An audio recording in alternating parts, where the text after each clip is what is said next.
Setelah ditutup sejak Juli lalu karena ledakan kasus COVID-19, Kebun Binatang Surabaya kemarin akhirnya kembali dibuka.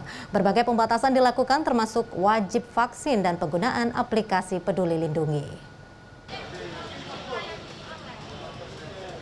Setelah membeli tiket untuk masuk ke KBS, calon pengunjung harus menggunakan aplikasi Peduli Lindungi. Pengelola KBS memasang poster berisi QR Code dari Kementerian Kesehatan. Ada petugas khusus yang akan membantu dan menyeleksi calon pengunjung. Namun, tidak sedikit pengunjung yang belum memiliki aplikasi ini. Penggunaan aplikasi ini diapresiasi sejumlah pengunjung. Mereka mengaku lebih merasa aman ketika mengetahui berapa jumlah pengunjung yang sudah berada di dalam KBS. Sudah divaksin dan menerapkan protokol kesehatan ketat juga membuat mereka berani datang ke lokasi wisata.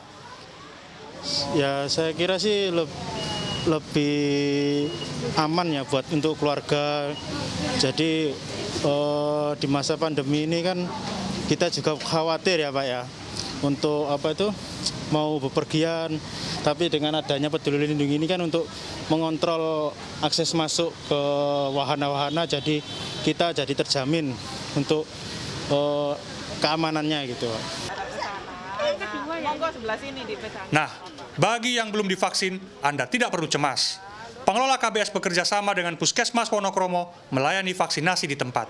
Sekitar 1.000 dosis vaksin disediakan. Vaksin di tempat ini ditujukan untuk seluruh calon pengunjung KBS, tak memandang ber-KTP mana. Jelas lebih nilai plus lah. Nilai plusnya mempermudah akses masuk ke dalam manapun itu. Seharusnya di tempat-tempat dimanapun itu harus disediakan seperti ini. Jadi nggak susah-susah lah intinya. Agar tidak menimbulkan kerumunan, pengelola hanya diizinkan menerima pengunjung maksimal 25% dari kapasitas. Selain itu, ada pembagian waktu kunjungan khusus untuk hari besar dan akhir pekan. Kita buat ada 2 season ya.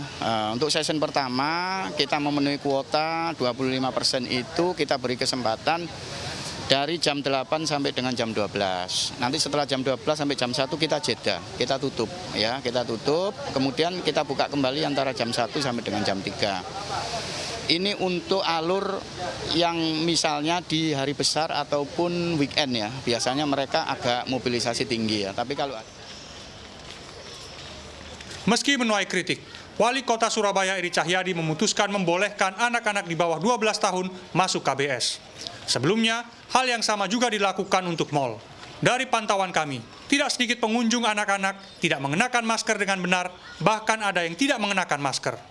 Perilaku ini dikhawatirkan meningkatkan risiko penularan COVID-19. Miftah Farid, Miki Peresia, Surabaya, Jawa Timur.